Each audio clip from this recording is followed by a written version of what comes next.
E isso começou a acontecer principalmente quando começou a ter questionamentos de alguns nichos, né? Algumas parcelas de pessoas, grupos de pessoas. Né? Veio primeiro as pessoas buscando tratamento para AIDS, depois veio as pessoas diabéticas. Né? Então, logo de início, eu digo para vocês assim, que é que nem um mote da campanha das doenças inflamatórias, né? Que juntos somos mais fortes. Então, você vê que desde de 1988, 1990, teve grupos de pessoas que foram em busca de seus direitos e conseguiram, através disso, políticas públicas. Né? Então, é muito o que a gente busca através da associação, né? Das pessoas estarem se associando com as suas associações estaduais e com a nacional, para que a gente faça esse grupo de pessoas que façam uma movimentação política para conseguir essa aprovação de leis e fazer políticas públicas voltadas para pessoas desses inflamatórios. Mas para a gente não ir se perdendo e a gente voltar, né?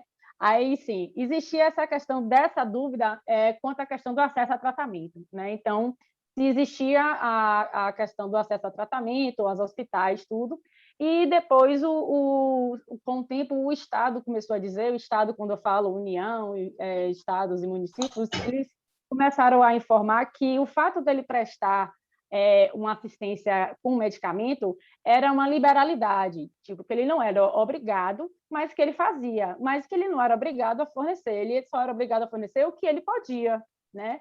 E porque existia questionamento se determinado medicamento, se ele deveria ou não, né? Então, por todas essas razões, por ter tido vários tipos de demandas judiciais para poder discutir se era obrigação do Estado ou não prestar tratamento medicamentoso para as pessoas via sistema SUS, é que veio uma alteração à lei do SUS, né, que é a Lei 8.080, que foi a Lei 12.401, que veio incluir alguns artigos, algumas alíneas, né, do artigo 19, né, artigo 19 foi do M até o T, né, incluindo que sim, que era obrigação a questão do ter acesso ao sistema SUS e também incluía como direito à saúde o acesso a tratamento com medicamento. Né? Então, você teve essa alteração na legislação do SUS para incluir que no serviço que o SUS prestava também estava incluído acesso a medicamento. Né? Isso foi meio que para fechar uma discussão judicial que se tinha se haveria essa obrigação ou não. E entre esses artigos também veio explicando como isso se daria, né? Quem seriam os responsáveis. Então, quem faz tratamento via Sistema SUS deve saber, já ter ouvido falar sobre a questão dos PCDTs, né? Que são os protocolos clínicos e diretrizes terapêuticas, né? Que eles fazem, né? Eles dão um direcionamento de como o tratamento de determinada doença vai ser realizado via sistema. Então, se você faz um tratamento para uma doença de Crohn ou para uma retocolite, no PCDT vai estar descrevendo a doença, determinadas linhas de tratamento que devem ser feitas, os medicamentos, e isso é feito também atualizações.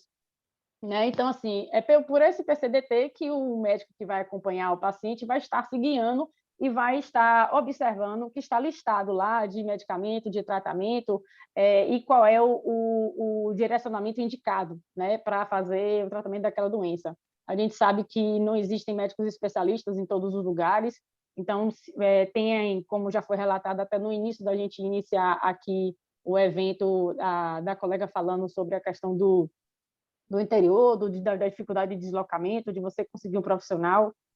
Já saiu várias pesquisas já publicadas sobre a questão da jornada das pessoas com DIs, né, do tempo que ele tem da questão do diagnóstico, que da dificuldade de você conseguir primeiro fazer exames, do retorno que você tem para conseguir consultas, desse lapso de tempo até você ter um diagnóstico fechado, você já passou por um caminho muito grande. E talvez até essa questão desse caminho talvez você pudesse fazer um tratamento mais simples, mas por a questão do tempo você começa a ter necessidade de medicamentos mais complexos, né?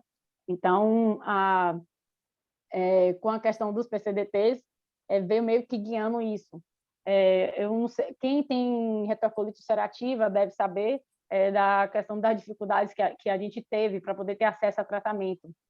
via sistema público de saúde, porque você não tinha um PCDT atualizado, né? Você teve aquele primeiro PCDT de 2002, que foi aquele que veio regular, né, o tratamento, tanto para a doença de Crohn quanto para a retocolite ulcerativa, os dois foram de 2002, e nesse intervalo de tempo de 2002, você teve 3 atualizações para a doença de Crohn, e você só foi ter agora, né, em 2019, depois de muita luta, de muita movimentação da comunidade médica,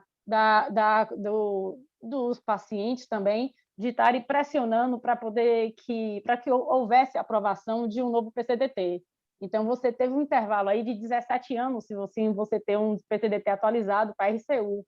Então, isso era um fato muito grave, isso aí gerava muita judicialização. Então, você vê assim que foi a partir dessa movimentação política que foi feita, né, tanto das associações, junto com os médicos, tudo, que se conseguiu chamar atenção para esse fato, né?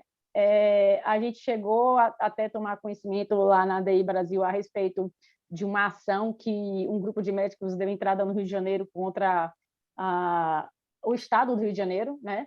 Porque eles meio que induziam a você alterar o CID da doença para colocar a doença de Crohn, porque você já tinha PCDT pronto, né, para a pessoa ter acesso ao medicamento biológico, que antes você não tinha, perdão, para a RCU, mas isso causava um desconforto para o médico e também causava meio que você mascarar uma realidade, né, porque a partir do momento que você passa a não declarar o CID da doença e você não vai lá tocar a campainha lá dizendo que você precisa de remédio para essa doença, então você não vai chamar atenção para o Estado que precisa ser olhado aquilo dali.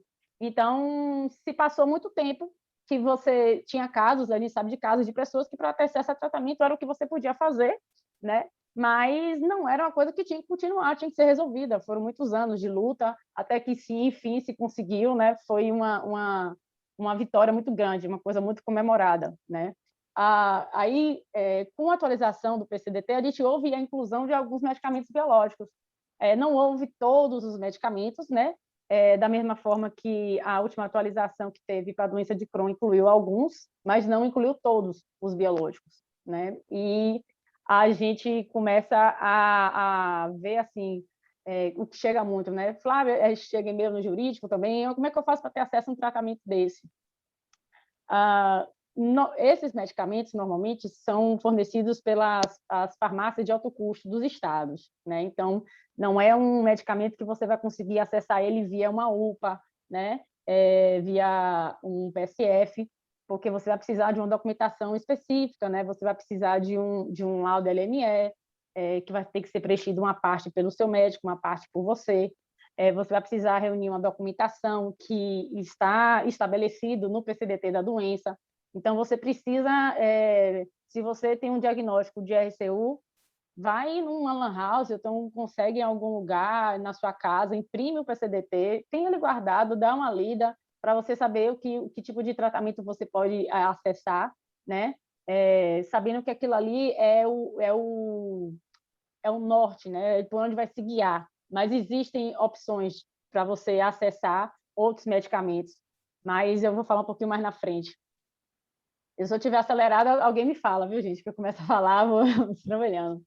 Então, assim, para você conseguir acessar medicamentos de alto custo, né, você vai precisar, primeiro, né, reunir toda a sua questão de sua documentação, você precisa ser registrado no SUS, você ter a carteirinha, você conseguir uma prescrição, onde nessa prescrição esteja especificado a quantidade de doses, o período de tratamento que você vai fazer. A gente sabe que tratamento de doença crônica é um tratamento que não tem tempo, né? Você não para de tomar o medicamento, mas você precisa especificar a quantidade de doses, a pausa que você faz.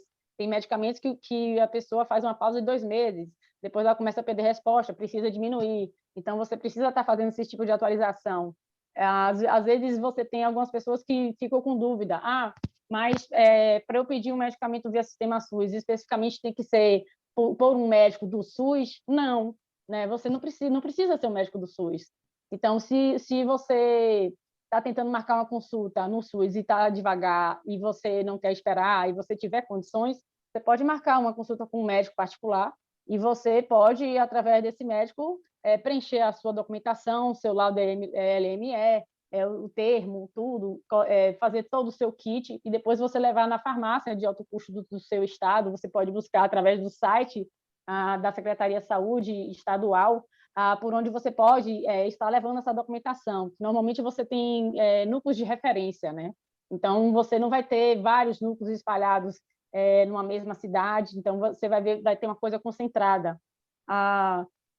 Aqui na Bahia mesmo, por conta da questão da pandemia, está tendo entrega de alguns medicamentos que não precisa de um armazenamento específico, né? Os biológicos precisam, né, da refrigeração, mas alguns medicamentos eles não precisam de ter esse armazenamento. Então, por conta da pandemia, para evitar que essas pessoas se deslocassem para pegar o medicamento, eles estavam enviando pelo correio, né? Então, meio que a gente entrar em contato, buscar e ver formas como a gente pode acessar esses medicamentos. E aí vem a questão, né? O que acontece se eu apresentar toda essa documentação e o Estado negar o meu remédio, né? Então, assim, primeiro que quando a gente fala do PCDT, que é aquele guiazinho, ele vai estar dizendo os tipos de medicamentos que está disponível lá. Então, o entendimento que se tem, inclusive jurisprudência, qual é? Primeiro, tem que se guiar pelo PCDT. Então, o médico que está lhe acompanhando, ele precisa primeiro passar pelos medicamentos, você precisa passar pelos aqueles medicamentos que estão listados lá, né? Se acontecer de você não conseguir acesso a um medicamento que está ali no PCDT, você pode tentar inicialmente fazer a via administrativa, né? Entrar em contato com a Secretaria de Saúde do seu estado, falar da sua necessidade desse medicamento, que ele está no seu PCDT, né? E tentar obter uma resposta. Você pode fazer isso, o ideal é que seja por e-mail, porque você vai estar se documentando, né? E se não houver uma resposta, aí você pode cair para a via judicial. E aí, quando você vai para a via judicial, você vai precisar também reunir uma documentação, mas deixa eu ir por bloco, porque senão eu começo a embolar, né? E aí, quando você fala de medicamentos biológicos que não estão no PCDT, aí vem aquela dúvida, poxa, mas eu preciso de um remédio que ele não está no PCDT da minha doença, né? Então, o que faz? Assim, mas esse medicamento, ele está incluído no sistema SUS para algum outro tipo de tratamento? Existem várias opções que a gente pode utilizar, né? Então, assim, tem um remédio que ele não foi incluído no PCDT de Crohn, mas ele é disponível no sistema SUS. Então, a gente pode tentar ter acesso a esse medicamento. Então, o que a gente faz? Você pode fazer a tentativa administrativa, explicar essa situação, falar que está incluído em outro PCDT, né? Então, é um medicamento que ele já é disponibilizado pelo sistema SUS. Mas, nesse sentido, quando ocorrer uma situação como essa, o ideal é que o seu médico especifique num relatório médico que você não tem mais resposta para os medicamentos que estão no PCDT da sua doença. Então, a gente precisa muito, assim, o médico ele é muito aliado do paciente, primeiro, né, e do advogado também, né, porque quando a gente vai entrar com uma ação dessa de saúde, eu preciso que ele explique, né, num relatório médico que vai ser lido tanto pelo juiz quanto por um corpo técnico dentro do tribunal, que faz essa análise, né, médicos especialistas, né, que faz essa análise e dá um parecer para o juiz, explique que a pessoa iniciou um tratamento, que ela fez uso de um remédio tal, de uma azatioprina, que ele utilizou um adalimumab, que depois ela foi para outro biológico, até que ela não teve mais resposta nenhuma, e que ela já esgotou as possibilidades no PCDT dela, mas que existe um outro PCDT que está ali no SUS, que tem um remédio que serve para essa pessoa, que está na bula, que serve para a doença que ela tem, embora não tenha sido incluído ainda, né, no PCDT da doença que a pessoa possui. Ou então que seja um medicamento que a gente chama de off-label, né? Off-label é quando você tem um remédio que na bula ele não está escrito que ele serve para essa doença, mas que depois, através de estudos na área dos médicos, né, eles conseguem verificar que esse medicamento apresenta uma resposta adequada para outros tipos de doença.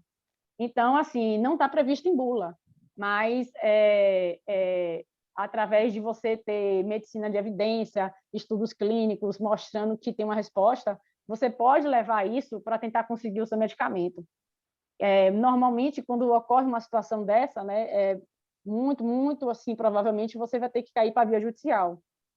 E aí você precisa reunir toda essa documentação, né? Então, assim, O que a gente fala que é muito importante também, eu acho que os médicos de vocês devem falar também, doença crônica é uma coisa que você precisa ter a sua historinha guardada, né? Então, a gente precisa que você tenha uma pasta onde você comece a guardar exames importantes para você, né? Que comprovem a evolução da sua doença. Então, é isso, Gabriela, estou vendo ali, legal. Então, assim, você Foi precisa dica ter de uma... Mani, viu, doutora? Eu É, comecei a organizar depois da dica de Mani. ela organizada, minha filha. Ela tem dois, viu? É um aqui e outro na outra cidade que os pais da gente moram.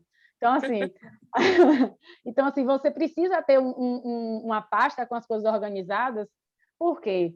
Primeiro, se você precisar mudar de médico e precisar, ou então o seu médico não está atendendo, mudou de cidade, ou então é um médico que você foi que era particular e você precisa ir para outro médico, você precisa mostrar a evolução do problema que você tem, da sua doença. Então, você precisa ter esse kit seu que mostre os seus exames principais, né? Isso também é importante para a gente na hora de você entrar com a ação judicial. Então, isso é importante para mim, por quê? Né? Porque eu não sei se todos os tribunais estão sendo assim, mas já é uma orientação do CNJ, por conta da quantidade de demandas judiciais, que se tenha grupos, né? Grupos técnicos que façam essa análise, né? Essa análise da documentação para poder dizer se o que aquela pessoa está pedindo se é pertinente ou não. Então, a gente precisa apresentar documentos médicos mesmo, não basta você apresentar só um relatório.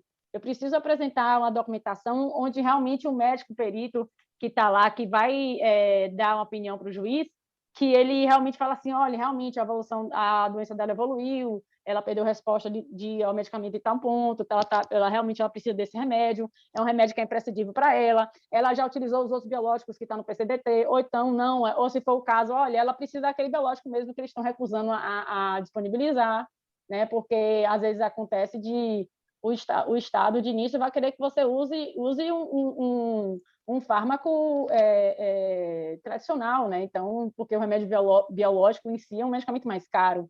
Então, quanto mais barato o tratamento for para o Estado, para ele melhor. Então, ele tem a visão também que não é o melhor tratamento, né, que o Estado precisa disponibilizar para a pessoa que tenta acessar o sistema. É o tratamento que seja capaz de tratar a doença que ela está apresentando. Então, assim, se você consegue fazer um tratamento com um medicamento mais simples, com azatioprina, alguma coisa assim, então não existiria a necessidade de você estar utilizando um adalimumab, porque você está utilizando outro medicamento que para o Estado tem um custo menor. Então, se vai atender a sua necessidade, então usa que é um preço menor, mas se houver a necessidade de medicamento mais caro, aí você vai para a via do mais caro. O entendimento do sistema, do tratamento via sistema SUS é esse. Então, se você pode tratar que gere menos custo, faça o tratamento com esse medicamento que gere menos custo. Mas se você tiver necessidade de utilizar um tratamento mais caro, você precisa passar por esses medicamentos até você chegar no medicamento biológico, né? Aí vem a questão da pergunta que as pessoas sempre fazem, né? Mas para poder entrar com a ação, como é que eu faço, né? Você tem as defensorias públicas, né? A gente tem cada estado tem a sua defensoria. Existem as defensorias estaduais e as defensorias públicas da União também. Então, se você for dar entrada com a ação, é possível que você entre através tanto da Defensoria Pública quanto a Defensoria da União. Então, se você for dar entrada com a ação contra a União, Estado e município, já que já houve decisão do Supremo Tribunal Federal reconhecendo que os três são solidários, né? Então, assim, eles todos respondem juntos, ou então você pode optar por algum deles para poder responder por uma ação dessa. Então, não é porque um medicamento biológico é um medicamento especializado de alto custo que você não pode, na mesma ação, acionar o município. Então, você pode acionar os três entes juntos. Então, você pode procurar uma defensoria pública da União e pedir uma assistência. E aí você precisa preencher os requisitos, né, de renda per capita, tudo, para ver se você preenche os requisitos para você ter um atendimento gratuito. tem a possibilidade também de você fazer o acesso via Ministério Público, né? Se tinha discussão se era possível ou não existir demandas individuais, né, através do Ministério Público, mas o Supremo já teve a decisão falando assim, que a saúde é um direito indisponível, né? Então, por ser um direito indisponível, a pessoa também, o Ministério Público também pode acompanhar as demandas da pessoa que precise, né, ter acesso através do Ministério Público, porque o Ministério Público ele tem como competência salvaguardar os direitos sociais, né? Então, sempre existiu um entendimento que era só coletivo. Então, o Ministério Público é só coletivo, mas é possível, já se tem um entendimento que também é possível para casos individuais, mas tem que ver se a pessoa preenche o requisito ou não, né? Então, isso tem que estar sendo observado. E também tem a questão da demanda, né? Então, assim, são locais que são muito acessados. Então, às vezes, você tem um problema que uma defensoria pública estadual tem uma demanda imensa, que ela tem dificuldade de atender, tem uma quantidade pequena de defensores públicos. Então, se a pessoa tiver condições e meios de acessar de um advogado particular, pode ser uma via mais célere, onde ela pode conseguir isso de forma mais rápida, né?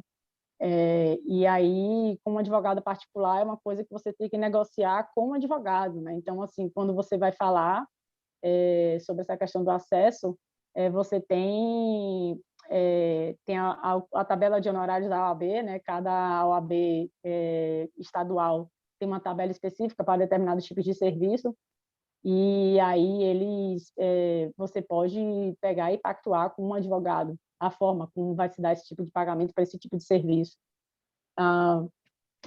Eu vou até ir aqui lembrando das coisas que eu tinha anotado. Cadê? Teve alguns julgamentos que ocorreram, né, quanto à questão dessa questão da responsabilidade, né, quem cabia. O Supremo Tribunal Federal ele entendeu, né, dessa questão dos três entes serem responsáveis, União, Estado e municípios. Não existe. Também teve as últimas jurisprudências do Supremo quanto à questão do entendimento de acesso a medicamentos, né, que não pode haver decisões judiciais que obriguem o Estado a fornecer medicamento experimental, né, que ainda não seja registrado aqui, né, no Brasil. Isso só poderia ser realizado em casos onde você tenha a hipossuficiência da pessoa, né, ela não tem condições de pagar um tratamento, onde ela não tenha mais nenhum tratamento via sistema SUS que possa tratar a doença que ela tem, e também que já houvesse um pedido de registro, né, que ainda não houvesse sido analisado, porque você tem a Conitec que, via de regra, ele tinha que analisar de uma forma mais célere a atualização dos PCDTs, mas pelo exemplo que a gente tem do PCDT de RCU, você viu quanto tempo ele demorou para atualizar. Então, tem esse tipo de entendimento do Supremo também em cima do que ocorre na prática, né? Porque seriam atualizações que elas deveriam ocorrer com uma periodicidade menor, e realmente ela não vem ocorrendo. Deixa eu ver. Eu acho que seria isso mesmo. Estou até abrindo aqui, ó, meu computador. Deixa eu ver se eu consigo abrir aqui. Sim. Teve até uma última consulta agora, né? Para atualização, né, de RCU. Não sei se o pessoal esteve acompanhando uma consulta pública. Então, o que a gente pede, gente, é para que vocês realmente acompanhem as redes das associações, né, as estaduais e a nacional, a DI Brasil, porque quando tiver um chamamento desse, né, um convite, o ideal é que todo mundo participe, né, porque quanto mais medicamentos sejam incluídos no PCDT da doença, você tem como pleitear aquele remédio que está lá registrado. E aí termina que você precisa judicializar menos, né? Porque já está lá escrito. Pode acontecer de você, mesmo tendo um PCDT, você precisar entrar na justiça? Pode, mas não é em todo caso, entendeu? Então, é sempre bom a gente incluir, né, o PCDT da doença, né, o medicamento, porque já vai estar lá, né? A única coisa que você precisa comprovar é que você fez o uso de um tipo de medicamento, de tratamento, até você chegar à necessidade daquele medicamento especializado, daquele remédio biológico mais caro. Então, que você comprove a evolução da doença, né? A doutor Murilo vai falar sobre essas questões previdenciárias, a doutora Mariana sobre a questão de plano de saúde, mas na parte de DI, infelizmente, assim, a gente tem tido muita coisa que tem saído, né? Então, você tem tido pesquisas dos médicos realmente comprovando a necessidade de você ter um diagnóstico mais rápido, de você ter acesso a um tratamento, e do quanto isso traz uma melhor resposta para as pessoas, né? E evita uma aposentadoria precoce. Então, saiu estudos, né? Doutora Renata Frois mesmo, eu fiquei muito animada, né? Quando vi aquilo dali, com o estudo de doutora Renata, porque realmente meio que preenche qualquer tipo de discussão, né? Porque as pessoas sempre, quando falam de um medicamento biológico, o Estado sempre fala que é um medicamento caro, então ele sempre diz, né?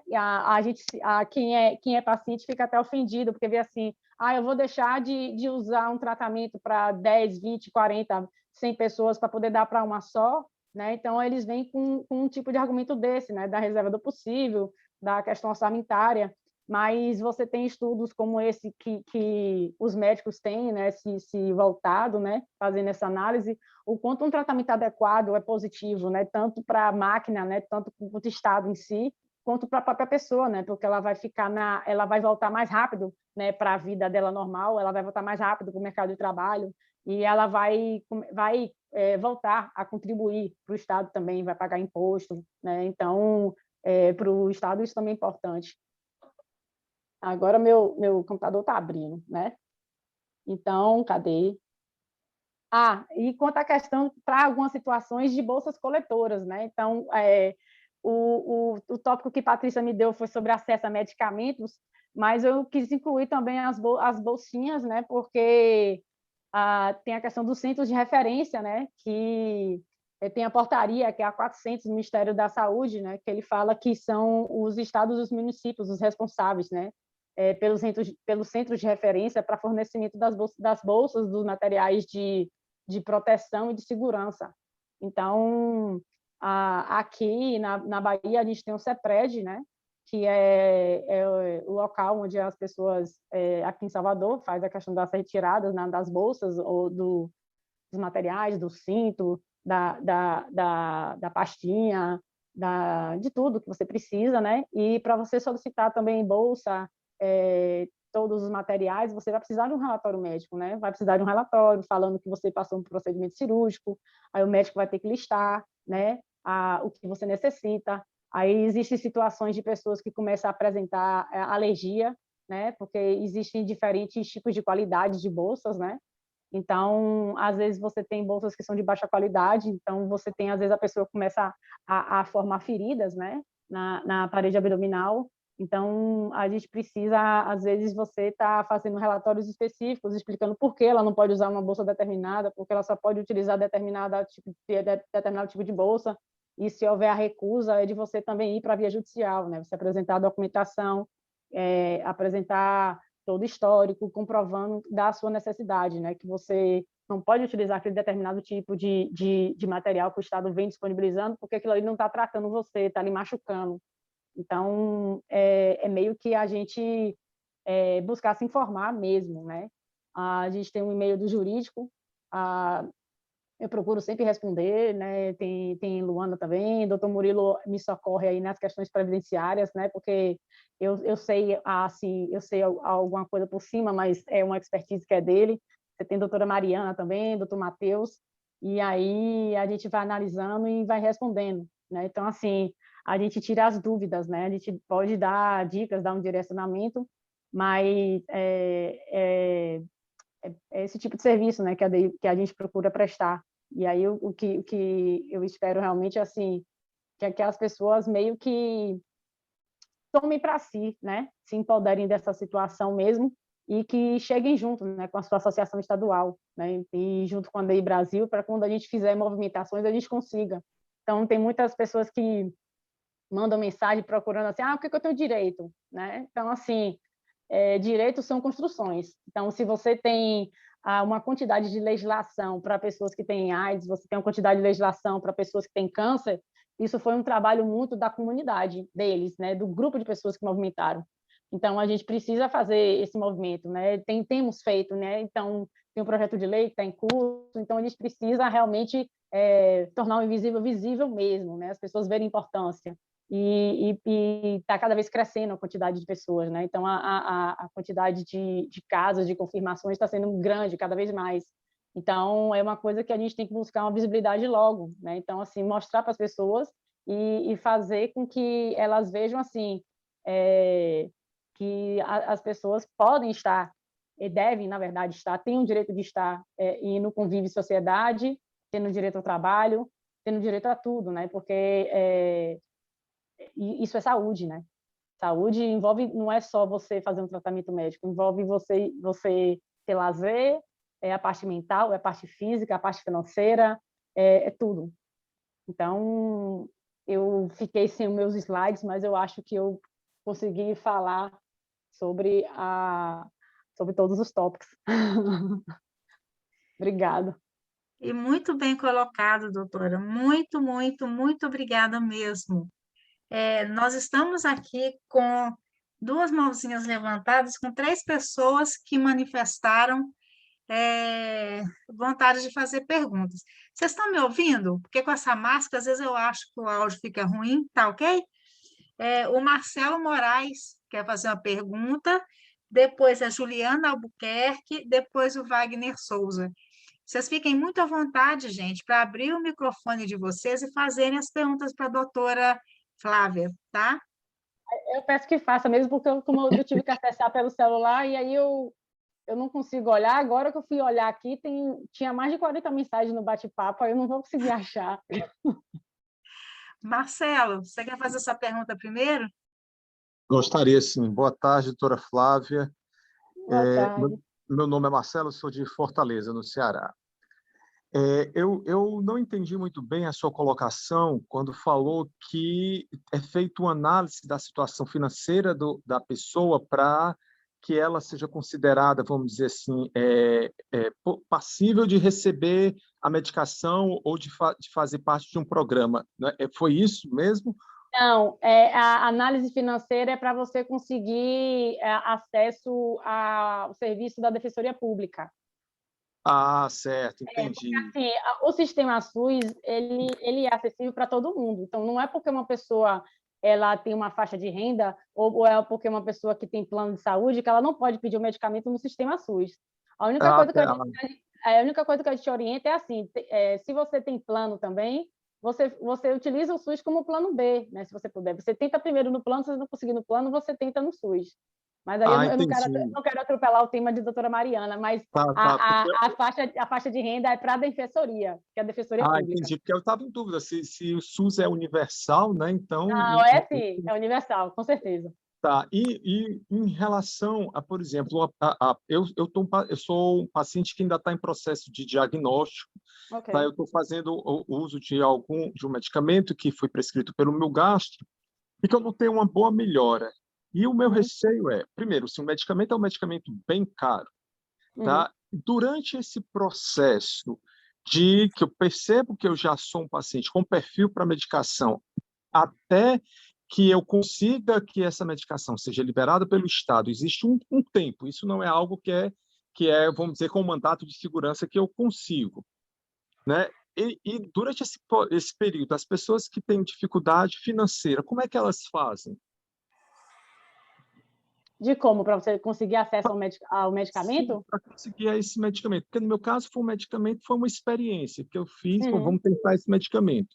Tá funcionando bem. E agora? Para que esse medicamento seja disponível, eu vou ter que ter todo esse processo de entrar no site, da entrada, como a senhora falou. Isso leva quanto tempo? A questão de tempo, assim, se você for tentar acessar via sistema SUS, você tem a questão de você entrar em contato com a farmácia, você ter a documentação e apresentar, né? E aí você solicitar a ele um prazo de resposta e a partir de um tempo, vamos dizer que se você não tiver uma resposta, se você aplicar por analogia o prazo que é dado para plano de saúde de 21 dias para aquelas demandas mais complexas, você já poderia tentar, você poderia pleitear judicialmente, né? Então, assim, quando você fala do Estado, meio que essa questão de prazo é uma coisa que você meio que tem que ficar monitorando e você tem que ficar em cima, né? Então, não tem como dizer para você, se eu der entrada hoje, quanto tempo eu tenho acesso ao medicamento? Depende muito do Estado, depende muito de se tem um medicamento disponível, disponibilizado lá ou não, porque quando você vai tratar de entes públicos, né, para ele fazer compra de medicamentos, ele faz o processo licitatório, né? Então, para ele comprar um lote de medicamento para disponibilizar, ele precisa licitar, né? Então, isso tem todo um tipo de demanda. Então, o que acontece muito é assim, se você tenta e você não consegue acessar, né, o medicamento de forma rápida, as pessoas terminam judicializando porque é uma forma mais rápida de você conseguir o remédio, né? Mas a orientação da gente é sempre você tentar na via administrativa, porque se você conseguir na via administrativa de uma forma rápida, ótimo, né? Você entrou, você conseguiu o seu medicamento, você está fazendo uso. Mas se você perceber que não está tendo uma atenção, que está tendo uma demora, você pode até estabelecer com o seu médico em um determinado período, o médico falar assim, olha, eu acho que dá para você ficar X dias, né, sem o seu medicamento, mas passar isso daqui, a gente já tem que agir de outra forma. Então, de você já buscar essa via, né, judicial, para você conseguir esse acesso mais rápido.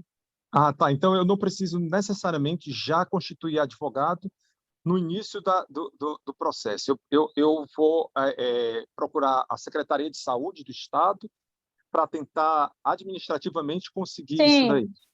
o de início é assim, porque assim, inclusive os juízes têm analisado nesse sentido, né, para ver se a pessoa tentou acessar, porque acontecia muitos casos da pessoa dar entrada com a ação judicial e ela nem ter ido lá levar a documentação.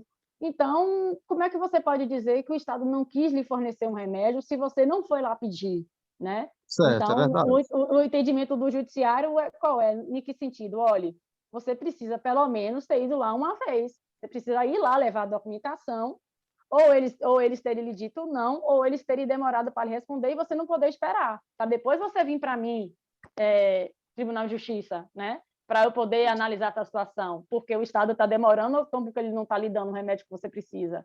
Então, a orientação é sempre qual é você tentar a via administrativa e depois você tendo a necessidade, você buscar a via judicial. Certo, porque no meu caso, eu estou fazendo uso do módulo LEM, tá? Que é Certo, é o suplemento. o suplemento, tá? Eu tive uma melhora muito grande com o módulo LEM. Então, mas nesse caso eu devo também tentar inicialmente a via administrativa, né? Via administrativa. Sim, Certo, e as secretarias elas disponibilizam, né? Então, tá assim, certo. se você tenta a via administrativa, pega toda a documentação, relatório, tudo certo com o seu médico, né? E aí, se não houver, aí você precisa judicializar. Eu vi Tá, aqui, joia. apareceu a janelinha aqui para mim de Josefa falando de desabastecimento, é uma coisa que acontece mesmo. Aí foi isso, dos slides que eu acabei pulando, né, gente? A gente teve a situação que todo mundo acompanhou, várias pessoas sentiram do adalimumab, né? Então, chegava muito e-mail falando que estava atrasado no seu estado, né, o fornecimento do remédio, né, do ADA. E aí a gente começou a pensar o que a gente fazer e como é que a gente ia proceder, né? Então, assim, a gente conversando com o Paty, a gente viu que a gente ia conseguir muito mais robustez e força, a gente fazendo uma denúncia via Ministério Público Federal. E também pensando no sentido, porque o adalimumab ele não é utilizado somente por pacientes de doenças inflamatórias, né? Então, tem todas as outras doenças que também fazem uso do ADA. Então, a gente, entrando com a denúncia via Ministério Público Federal, a gente teria, primeiro, o Ministério Público, né, junto com a gente, e ele tem uma força de intimar o Ministério da Saúde para poder responder o porquê não está fornecendo de forma regular aquele medicamento, né? E todas as outras associações poderem se habilitarem via amigos curi, que a gente chama, né? Amigo da corte. A gente meio que se habilitaria numa eventual ação, né, civil pública, porque ainda está na fase de denúncia, né, para poder acompanhar a ação, né, e falar, né. A gente teve também, eu acompanhei a reunião com a Biorrede, dessas associações, né? Então era uma preocupação muito grande se estava tendo, porque estava todo mundo passando pela mesma situação, e porque a previsão também era que a regularidade só ia começar a acontecer a partir do segundo semestre, né? Então tinha gente que estava meses sem tomar um remédio. Então, desde do segundo semestre de 2020, né, já estava começando a ter episódios, né, de pessoas sem o adalimumab. Então, mas houve esse compromisso do laboratório que ganhou a concorrência, o biosimilar, de estar acelerando, né, a disponibilização, e a gente já começou a receber notícias de pessoas que já regularizou estados, que já houve regularização. Então, isso a gente tem acompanhado, né? Bom, nós já temos aqui as perguntas da Juliana Albuquerque, do Wagner Souza e da Gabriela. Então, vocês podem abrir o microfone, gente, fiquem muito à vontade e vão fazendo as perguntas para a doutora, tá? O espaço é de vocês. Tá certo. Eu vou fazer, na verdade, são duas perguntas. A primeira é se há um limite de disponibilização do medicamento pela farmácia, ou ele tem que oferecer fornecer aquilo que o médico solicitou, ou se há um limite. E a outra é se a senhora sente que teve alguma mudança na, na celeridade dos processos durante a pandemia, assim, no quesito de solicitar biológicos, né? Porque eu sei que muita coisa para que as vacinas fossem aceitas aqui no Brasil e aplicadas, tiveram muitas mudanças, né? E se essas mudanças já estão sendo, de certa forma, vistas para essa questão de tomar medicamentos biológicos. Via de regra, assim, você fala da quantidade da tomada ou você fala do tratamento em si no todo? No caso, para a gente receber um medicamento, assim, vamos dizer que o Entendi. médico passa 50 comprimidos, aí lá não tem, eles Sim. só disponibilizam 30. Sim, o SUS ele coloca a questão da quantidade, né? Então, quando você dá entrada, depende muito do tipo de remédio, aí tem alguns que ele especifica a quantidade que você pode fazer retirada, mas ele não pode especificar quanto tempo de tratamento você pode fazer, né? Então, principalmente quando você está tratando de doença crônica é uma coisa que você vai ter que tratar o resto da vida. Então, o ideal é qual? Você ter o tratamento adequado e você ter a remissão, né? Que é a tão buscada, né? Você ter a remissão e você ter a qualidade de vida. Mas se houver a situação que você não consiga ter a quantidade que você precisa, a orientação da gente é sempre qual? É de você procurar entrar em contato com a Secretaria de Saúde, falar o que está acontecendo, reportar a situação, porque tudo isso também, gente, ao mesmo tempo, não é só você dar entrada tipo perda de tempo. Ao mesmo tempo que você está buscando resolver de uma forma mais rápida, diretamente com a secretaria, você está se documentando também, entendeu? Então, assim, você está pegando o protocolo, você está encaminhando e-mail, você está relatando a situação, e aí você fala da sua necessidade, olha, só estamos disponibilizando tanto, mas estou precisando de tanto. Se ele pegar e falar para você, olha, a gente só disponibiliza determinada quantidade, e a partir de tal quantidade não tenho condições, não vou disponibilizar, aí realmente é quando você precisa ir para a via judicial. Aí é importante você ter esses registros, né? Se você for pensar em questões jurídicas, você ter registro é muito importante. Então, assim, é importante você ter o registro, guardar os seus exames para o seu médico acompanhar a sua doença, e esses registros de contato, de comunicação, de tentar resolver, é importante também se você precisar da via judicial, porque tem uma questão em direito que é muito importante. Para você entrar com um processo, é importante você ter interesse de agir, né? Então, assim, o que é interesse de agir? Interesse de agir é o que motivou você dar entrada com aquele processo. Então, foi que nem eu respondi a pergunta anterior. Se eu nunca busquei a farmácia de alto custo para pedir um remédio, como é que o Estado vai supor que eu preciso daquele remédio? E eu já entro diretamente com ação na justiça, né? Então, o judiciário entende assim que não existe interesse de agir. E o interesse de agir existe quando? Existe quando eu tento acessar e eles não me dão, ou então quando eu preciso de uma determinada quantidade, vou lá, peço e eles me dão a menor. Então, aí existe interesse de agir, entendeu? Teve outra pergunta, não teve? Ou eu respondi as duas? Só completando o que a Juliane falou, um caso aqui no Ceará, né, que a pessoa veio e eu pedi para fazer uma denúncia e pegar provas. Como? ela recebe numa cidade do interior, Certo.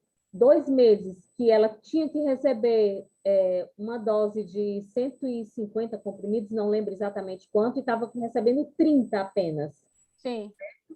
E aí ela ia contestar, como é que eu vou assinar que estou recebendo 150 e eu só estou recebendo 30? E a pessoa lá onde entregou disse, não, é porque é assim mesmo. Você tem Não. que assinar porque o seu pedido é assim. Aí eu falei para ela, pera lá, prova, hoje tem um WhatsApp, bote foto, grave, nem que seja escondido, bote o telefone dentro da bolsa e grave a mulher dizendo isso. Porque se a prefeitura está dizendo que está dando 150 e só está Sim. 30, isso é normal? Isso não é normal. Cadê o resto É. dos comprimidos? Isso que a gente tem que estar prestando atenção e observando, né? Num caso desse específico, se você chega lá e tem uma documentação que está falando que tem 50, eles estão lhe entregando 30, e quer que você assine o documento onde tem 50, oi, desculpa. É importante você fazer o quê? Se você for assinar aquele documento, porque você precisa do remédio, é que você assine e coloque uma ressalva lá na mesma hora. Você assina o seu nome, mas você, no mesmo documento, você fala observação, recebi somente quantidade X. Para observar que está menor, você data, e se você puder, você tira a foto e guarda, se você não ficar com a via. Né? O importante é você ter uma via. Se eles não derem uma via para você, hoje tem celular com foto, quem tiver celular com foto, tira a foto e guarda. Né? Joga logo para o e-mail, gente, porque telefone às vezes cai na água, às vezes buga, às vezes toma uma queda, então você compartilha logo para um e-mail seu e já deixa lá guardado que você não perde nunca esse documento. Então, se for receber a menor, porque se você precisar, então, assim, você recebe, mas coloca a ressalva no mesmo papel, né? E aí, para você comprovar. Porque senão, existem várias possibilidades. O medicamento pode estar sendo desviado, pode ser qualquer coisa, entendeu? Ela, inclusive, disse isso, né? Porque eu orientei para ela para escrever. Sim, Mesmo que perfeito. advogada é sem saber, mas a pessoa não aceitou. Ou você assina do jeito que está, ou não aceitou que ela escrevesse nada ali. Aí tem que chamar o superior. Olha o ponto, né? Aí é uma situação assim, como a gente está lutando pelo que é nosso, pelo que é nosso de direito, a gente tem que peitar mesmo, não tem jeito, entendeu? Então, assim, a gente realmente falando preto ou branco, né? Então, assim, olha, você quer que eu assine? Eu não vou assinar, mas eu preciso do meu remédio. Então, assim, com o que eu posso falar aqui para resolver isso daqui? Né? Então, você vai lá e chama. Então, é o que você tem que Essa fazer. pessoa já é a pessoa responsável. Aí você tem que fazer uma denúncia. É o que eu orientei para ela. Tem que fazer renúncia. Aí já tem que partir para a denúncia. Eu estou falando no sentido de se não tiver um superior, você faz a denúncia. E, se possível, você já faz o registro por e-mail também para o próprio local onde você vai fazer retirada. Para a própria secretaria, para a própria farmácia de alto custo, dizendo assim, estive aí para fazer um remédio, tal pessoa quis me dar um remédio a menor, eu quis fazer uma ressalva no documento, não me permitiram, eu estou registrando o que está acontecendo. E até isso você documenta até na hora de você ter que fazer uma denúncia. Então, assim, olha, aconteceu isso aqui, eu tenho como comprovar, eu registrei no mesmo dia, está aqui escrito. Então, a gente está notou aqui, a denúncia na ouvidoria do Estado, isso, fazer a denúncia na ouvidoria do Estado, realmente tem que fazer essa denúncia. E se tiver acontecendo uma situação dessa também, é uma denúncia que você pode estar fazendo também no Ministério Público. Chega assim, olha o Ministério Público, o Estado está me fornecendo medicamento a menor e quer que eu assine uma documentação falando que eu estou recebendo a quantia que eu não estou recebendo. Então, apura aqui o que está acontecendo. Eles estão recebendo a quantidade e não querem me dar? Ou o que está acontecendo? Entendeu? Então, o Ministério Público vai lá, né, porque ele que guarda os direitos sociais e vai apurar a situação, vai ver o que está acontecendo. Então, você pode fazer a denúncia tanto na ouvidoria do Estado, também via Ministério.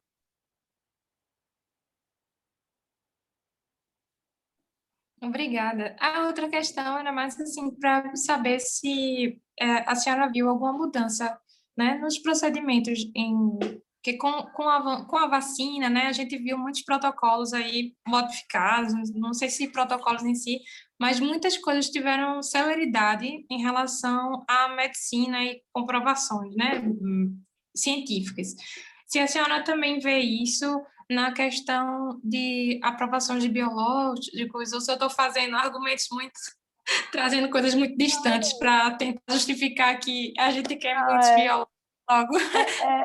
Realmente, assim, na verdade, assim, eu acho que seria o cenário ideal, né? Você está num contexto de pandemia e eles meio que se atentarem assim, olha, vamos olhar, vamos acelerar, ver todo mundo. realmente o que tem acontecido é o contrário, né? Eles verem assim, estamos gastando dinheiro com a questão da pandemia, aí você vê que, às vezes, você tem setores que estão sendo desassistidos, então eles têm que estar lembrando, olha, nós existimos, nós não deixamos de existir, e nós continuamos precisando do nosso medicamento. Então, assim, tem um contexto de pandemia? Tem, mas também eu não recebo o meu remédio, eu também vou estar tendo mais demandas, né? Então, a partir do momento que você não tem acesso ao seu tratamento, você está indo mais vezes no hospital, você está tendo mais internação. Então, na verdade, tem sido no sentido de estarem, às vezes, muito focados em uma coisa só e esquecer todo mundo que estava ali antes, né? Então, não é esse cenário que seria o ideal, ainda não é, não. Mas teve a consulta, viu? A consulta para atualização do PCDT de RCU, que terminou, acho que foi dia 17 agora de maio, como é o nome, gente? Tofacitinib, né? Tofacitinib, para atualização. Então, aí foi muito bom isso, né? Vamos ver se eles começam se vai ser positivo, se realmente vai ser aprovado ou não. E é bom que atualiza mais rápido, né? Está merecendo, depois de tanto tempo que demoraram para atualizar de RCU, tem que ser atualizado mais vezes para compensar.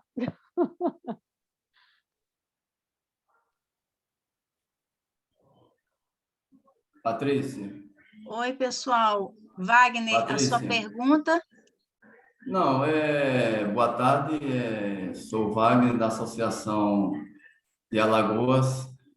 Como eu vejo que acho que se alongou um pouco, e eu vou ter que apresentar a doutora Mariana Batista, e acho que é no mesmo sentido, aí é melhor deixar para fazer a pergunta para ela, senão vai alongar demais. Verdade. Então, pronto, vou me despedindo, viu, gente? Agradeço a vocês, obrigada pela paciência, desculpa pela minha internet, né? Realmente eu me preparei, deixei tudo arrumado, organizado, entrei na sala antes, mas na hora de abrir o PowerPoint, que eu queria mostrar tudo arrumadinho, todo bonitinho, travou, né? Mas eu espero ter conseguido passar o conteúdo e que vocês, em caso de dúvidas, de qualquer tipo de necessidade, que vocês busquem o contato com o jurídico, né? Com o e-mail do jurídico da ADI Brasil. E eu vou depois colocar aí no chat também o meu perfil do Instagram também, para vocês, tá? Obrigada. Doutora Flávia, muito, muito, muito, muito obrigada. Nós somos realmente... Deixa eu parar a gravação aqui, peraí.